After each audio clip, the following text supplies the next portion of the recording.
à propos du rejet, dans le cadre de la deuxième création, de ce qui est fait de main d'homme, il y a le livre lui-même, l'écrit.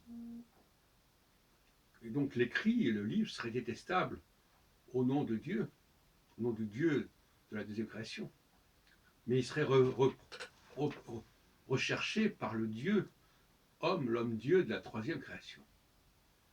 Donc quelque part, la loi orale, pas du moins la loi qui passe par la parole, mais qui n'a pas besoin de s'inscrire dans un document, appartient au monde de la deuxième création, alors que le passage à l'écrit, c'est le passage à la troisième création.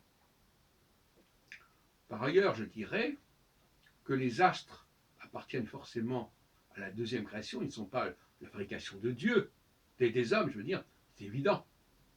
Donc le culte des astres ne saurait être interdit. Le culte des autres dieux qui ne sont pas des idoles, mais qui sont des forces, ne saurait être interdit. Les choses ne deviennent interdites que lorsque elles sont fabriquées, comme dans le cas des idoles d'Abraham, qu'Abraham a rejetées.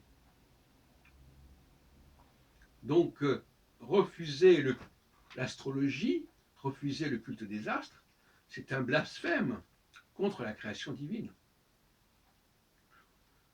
C'est infiniment plus grave de pratiquer le culte des objets fabriqués par l'homme, y compris les livres, ou les statues, les représentations, que d'adorer les astres.